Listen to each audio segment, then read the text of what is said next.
Dessa mensagem é a marca da promessa. Quantos têm a marca da promessa? Diga amém. Eu quero pregar sobre isso hoje. Êxodo capítulo 11. Diz assim: E o Senhor disse a Moisés: ainda uma praga sobre o Faraó e sobre o Egito.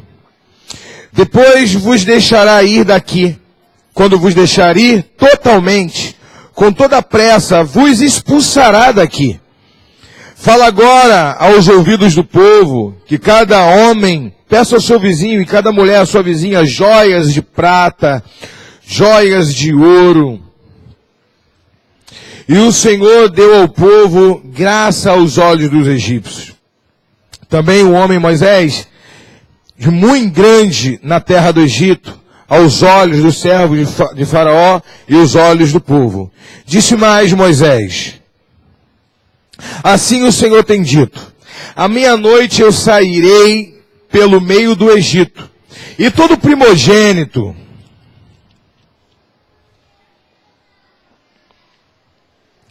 morrerá, desde o primogênito de Faraó, que haverá de assentar-se no seu trono, até o primogênito da serva que está detrás da mó, e todo o primogênito dos animais. E haverá grande clamor em toda a terra do Egito, como nunca houve semelhante e nunca haverá.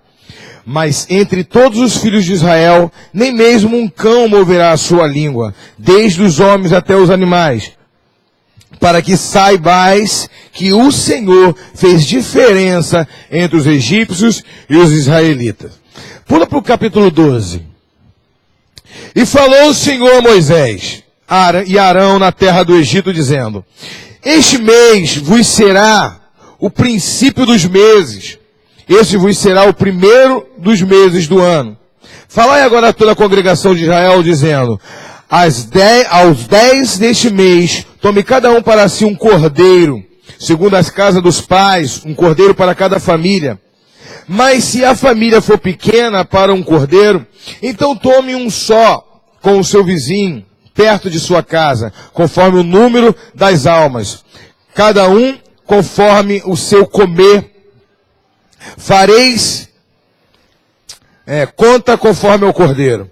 O cordeiro ou cabrito será sem mácula, um macho de 1 ano, o qual tomareis das ovelhas e das cabras, e guardareis até o 14º dia deste mês. Então todo ajuntamento de congregação de Israel sacrificará à tarde. E tomarão o sangue e o passarão em ambas as ombreiras e na verga da porta, nas casas em que comerem. E na noite que comerão a carne assada no fogo, com os pães sem fermento, e ervas amargosas a comerão. Não comereis dele cru, nem cozido em água, senão assado no fogo, na sua cabeça com os seus pés e com a sua feiçura. Só essa parte. Deus, primeiramente, ele libera uma palavra de libertação. Ele diz o seguinte: diga a Faraó para libertar o meu povo, para que eles possam festejar no deserto, promover uma festa no deserto. Diga, festa no deserto. Uma festa no deserto para mim. Então, primeiramente, o Senhor, antes de começar os milagres das pragas, primeiramente ele vai superpujar, ele vai jogar por terra toda a autoridade dos encantadores do Egito. Não existe como haver uma libertação se antes não houver uma quebra de autoridade, de encantamento do espírito do mundo. Eu vou fazer um paralelo aqui entre o Egito e o mundo, o espiritual, porque esse paralelo é de fato algo muito importante, que quando Deus coloca o mundo como o Egito, o sistema mundano, ele está sim colocando em pé de igualdade a libertação do Egito com a libertação do mundo hoje. Quando você sai do mundo, você sai das drogas, do sistema maligno corrompido, do sistema babilônico, introduzido no reino do Espírito. Ele faz de fato esse paralelo. Então é como se a libertação do Egito fosse algo físico, daquilo que agora só acontece no reino do Espírito. Os homens viam diante dos olhos aquilo que nós não conseguimos ver hoje, somente pelos olhos da fé. Olha que tremendo. A Bíblia diz que Moisés chega diante dos encantadores, não chega diante de Faraó, Ele não manda Faraó jogar o cajado dele no chão. Mas ele joga o cajado dele, o cajado dele virou uma cobra, na frente deles. Os encantadores também jogam. E quando os encantadores também jogam, a cobra também vira uma serpente. E aí Faraó fica todo feliz, dizendo, é um truque. Só que a serpente de Moisés, o cajado de Moisés, engole o cajado dos encantadores. Mostrando, quem tem mais autoridade agora sou eu. Mas antes de Moisés jogar por terra e engolir e subpujar e aniquilar a autoridade do mundo, do poder das trevas, primeiro Deus teve que restaurar a autoridade de Moisés. Não existe uma pessoa que se levanta para libertar alguém no nome do Senhor Jesus sem antes jogar por terra a autoridade maligna.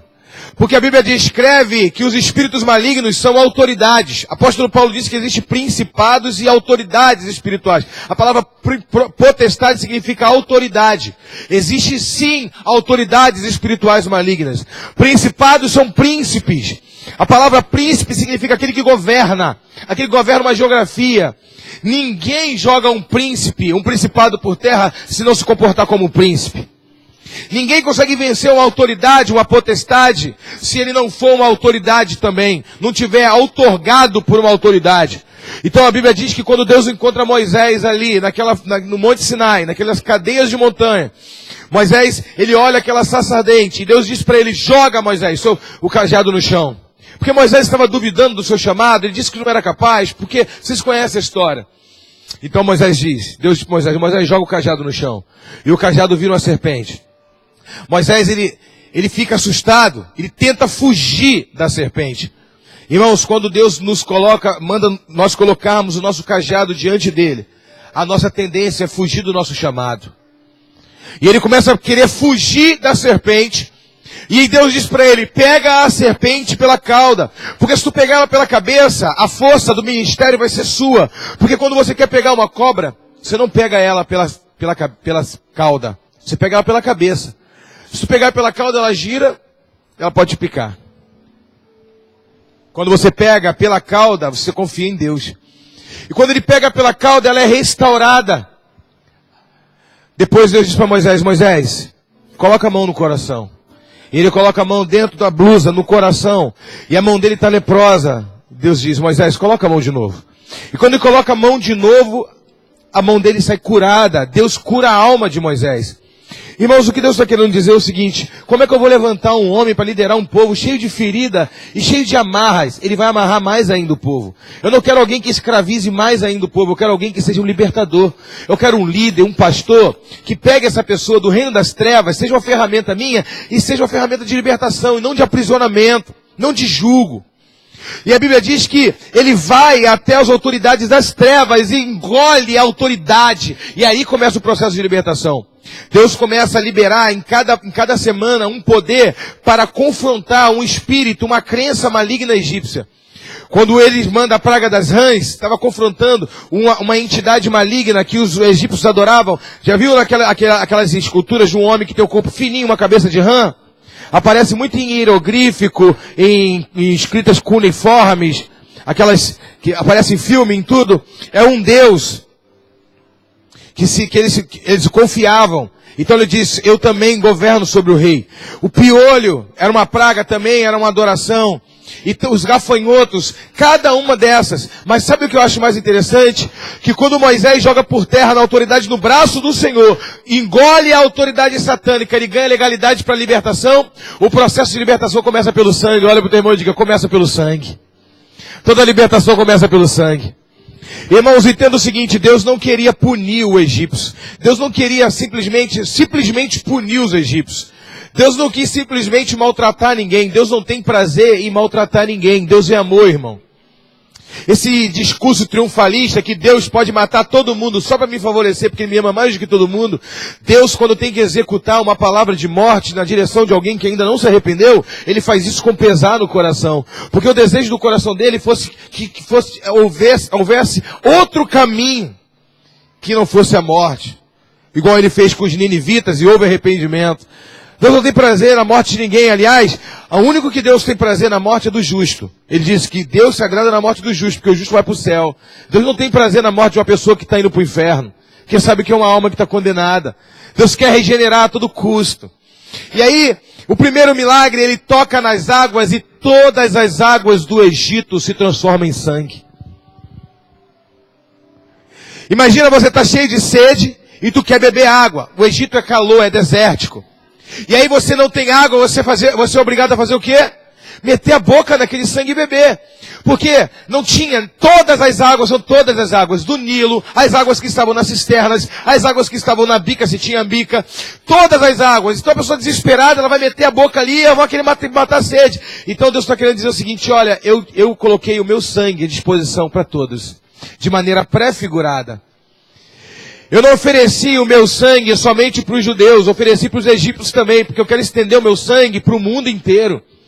Eu não morri, meu filho não vai morrer lá na frente na cruz do Calvário, ele não vai morrer para salvar somente os judeus, não. É a todas as nações que estão presas no sistema mundano.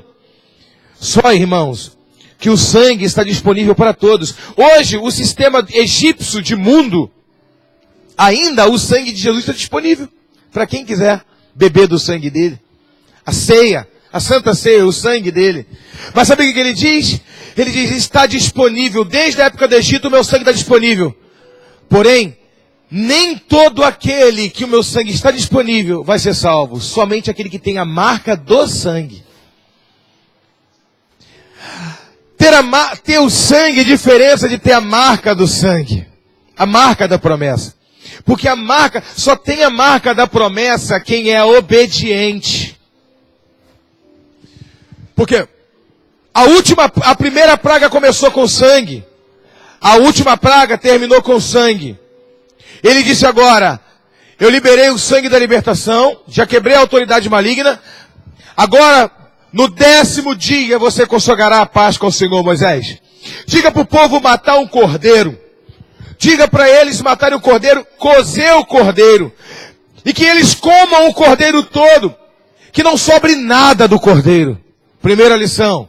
Ele diz assim, se a família for pequena para comer o cordeiro, chame o vizinho do lado para comer junto. Não pode haver desperdício. Primeira lição que Deus traz para nós é unidade e solidariedade. Ele está querendo dizer, olha, talvez você seja rico e tenha dinheiro até para comprar 1000 cordeiros, mas na hora da libertação da tua família, tu depende daquele que não tem nenhum cordeiro, para comer o teu cordeiro, para você ser liberto.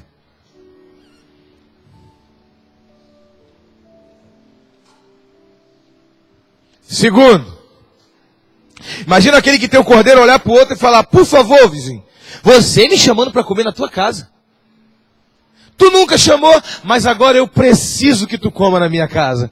Porque na minha casa eu só tenho 2 filhos e a minha esposa, a gente não come um cordeiro inteiro. Eu preciso, se você não comer o cordeiro na minha casa, eu vou ser condenado, por favor, come comigo.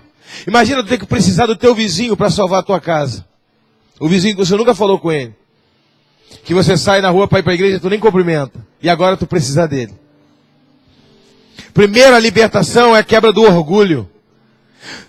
E aí eles pegam o sangue, Moisés diz, passa o sangue no umbral. Só tem a marca da promessa aquele que obedece. Irmãos, eu tenho certeza que alguns egípcios foram salvos. Que entraram no meio do povo de Israel e entenderam, olha, esses sinais não podem ter acontecido de qualquer forma. Eu vou entrar na promessa desses caras.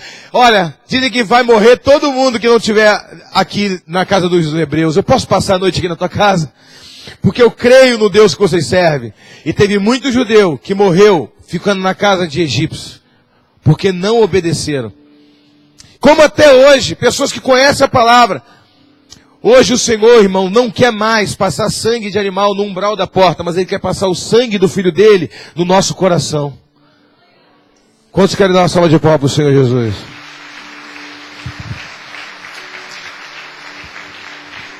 E aí ele continua o processo de libertação. A Bíblia diz que eles saem da terra.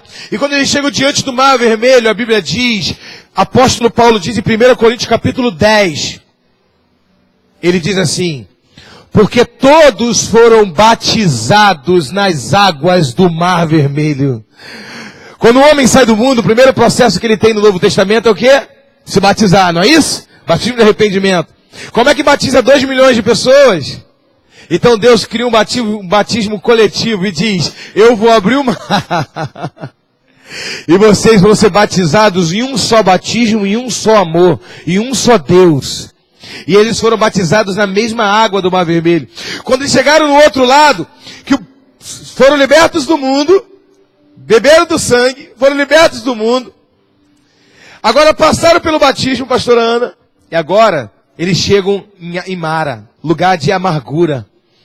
E Deus diz assim, tá vendo essa água? Essa água é o reflexo do coração de vocês. O tempo de escravidão no mundo causou muita amargura em vocês, e agora eu quero purificar vocês da amargura. Porque pior do que pecado, pior do que prisão ainda, a escravidão do diabo, são as prisões da amargura da vida. O que o mundo causa, as dores que o mundo causa, as ofensas, divórcio, morte, destruição que o mundo dá. Palavras autodestrutivas. E Deus disse, eu vou purificar. E Mara, ele transforma a água doce e amarga. Depois eles chegam no Sinai e dizem assim, ó, tá vendo tudo que eu tenho feito com vocês? Eles chegam no Sinai 10 dias depois que eles saem do Egito. E quando eles saem do Sinai, 10 dias depois, Moisés sobe para poder buscar a lei. E ele volta 40 dias.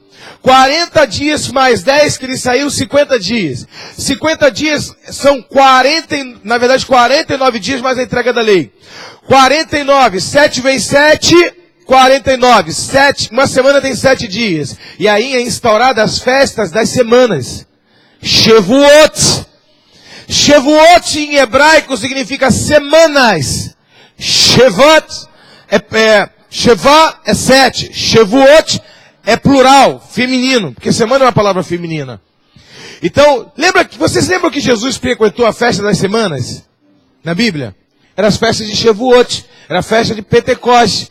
A festa das cabanas é de Sukkot. Sukkot, cabanas, plural de cabanas. Sukkar é a festa de tabernáculo. A festa de Pessah é a festa da Páscoa. Por que Pessah? Porque Pessah significa passagem em hebraico. Eles passaram, eles saíram. Quando eles saíram, a Bíblia diz que eles saíram despojando o Egito. Essa história de que quando nós viemos do mundo para a igreja, a crente passa luta. Não passa não, ao contrário. A Bíblia diz que Deus te dá uma indenização do tempo que o diabo te enganou quando você estava no mundo. E quando tu vem para o Evangelho, ele te indeniza. Ele disse, ó, antes de sair, não vai sair de mão vazia não. Diga a cada um o seu Senhor. Cada um que te escravidou, me dê tua joia, me dê tua prata, me dê teu ouro. Porque é minha herança. Indenização por 400 anos de prisão. Olha para o teu irmão e diga, quanto mais tempo tu ficou no mundo, maior é a tua indenização. Deus está liberando a bênção na sua vida hoje. Uma salva de palmas para o Senhor Jesus.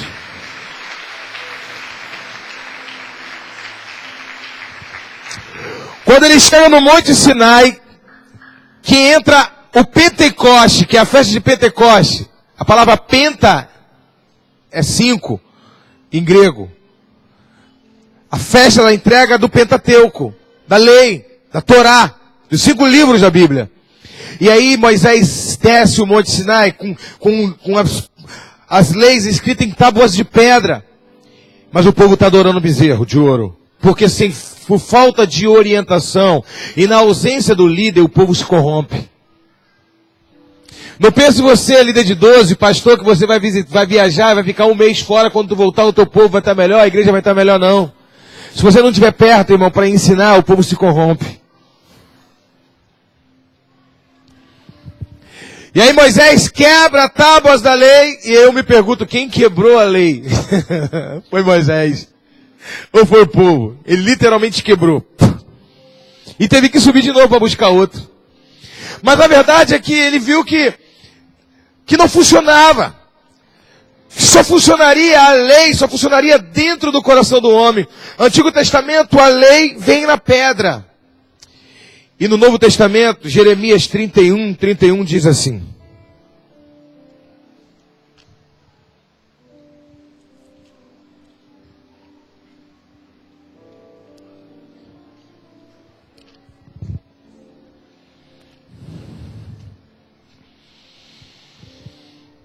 E eis que vem dias, diz o Senhor, em que eu farei uma aliança com a casa de Israel e com a casa de Judá, não conforme a aliança que fiz com os seus pais, no dia em que os tomei pela mão, para os tirar da terra do Egito, porque eles invalidaram a minha aliança, apesar de eu haver desposado, diz o Senhor.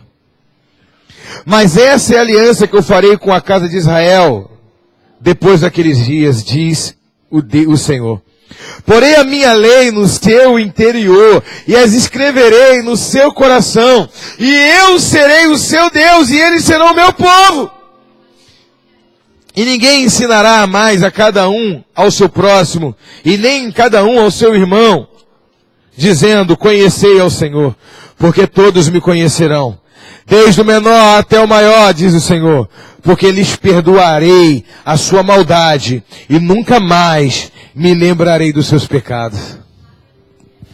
Deus está querendo dizer, olha, eu coloquei a lei diante deles, mas eles não foram capazes de obedecer, refletindo e olhando a lei. Mas chegará um dia, não nesse Pentecoste, onde eu escrevi com o meu dedo na tábua de pedra, mas naquele tempo Pentecoste, lá no Novo Testamento, 50 dias depois que eu morrer na cruz do Calvário, 50 dias depois que o Cordeiro morrer, e o meu Espírito vai descer, e vai escrever uma nova história, não em pedras, mas na tábua do coração do homem.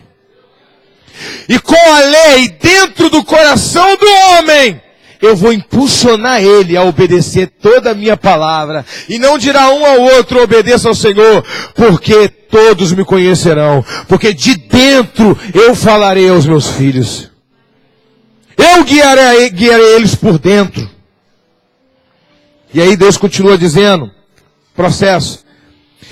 Se você não sabe, da libertação do Egito até o Sinai, 50 dias, da morte de Jesus e até a ressurreição, da morte e ressurreição de Jesus, até a festa de Pentecoste, Atos 2, 50 dias. Jesus morreu na Páscoa porque ele é o Cordeiro Pascual. O Espírito Santo, ele era aquele Cordeiro da promessa. 50 dias depois, a lei vem, Pentecoste. Jesus morre no Novo Testamento. 50 dias depois, o Espírito Santo vem, no dia de Pentecoste.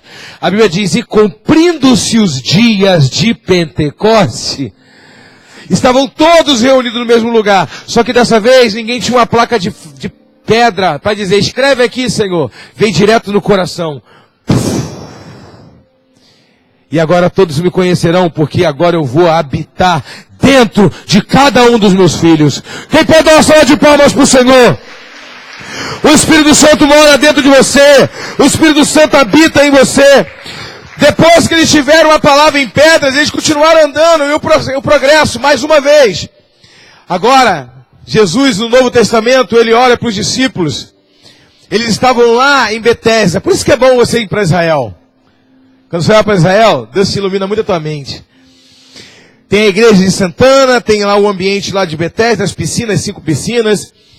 E aí, ali, naquele lugar, os sacerdotes, uma vez por ano, eles pegavam água de um cântaro de ouro. Tinha um cântaro de ouro que era representava o Messias. O que é ouro? Santidade. O que é vaso? Vaso humano.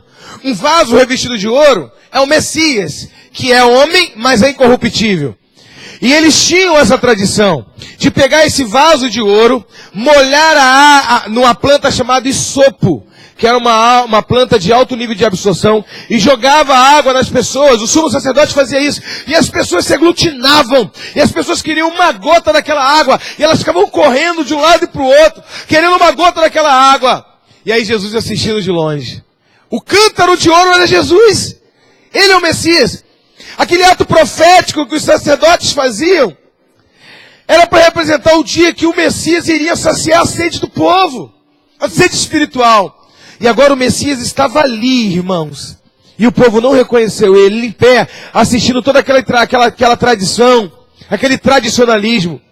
Nós temos que tomar cuidado, igreja. Enquanto igreja, nós temos que tomar cuidado.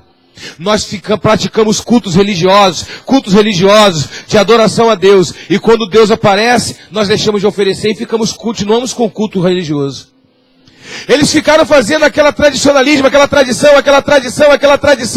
para poder o Messias vir.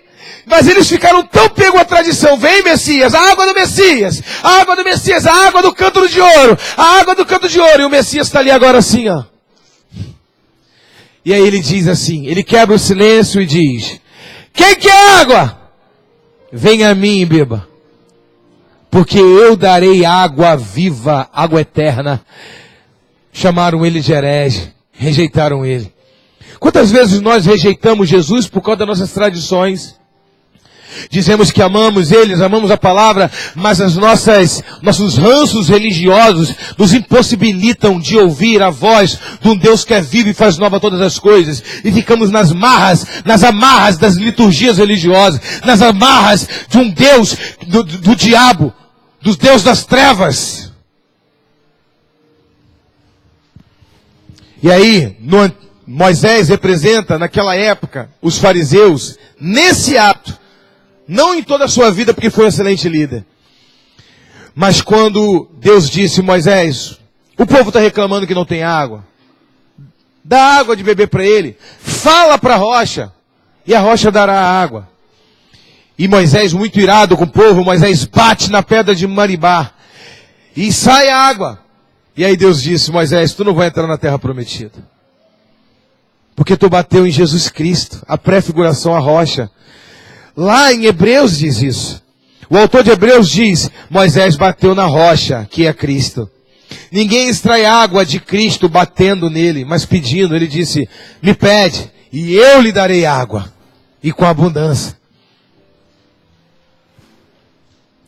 Ninguém extrai água de Cristo fazendo chantagem emocional com ele. Ninguém extrai água de Cristo chegando de oração e dizendo: se o Senhor não me fizer o que eu quero, eu vou parar de ser crente, eu vou parar disso, eu vou parar daquilo. Ninguém consegue chantagear ele. Mas se você chegar humildemente diante dele e falar: Senhor,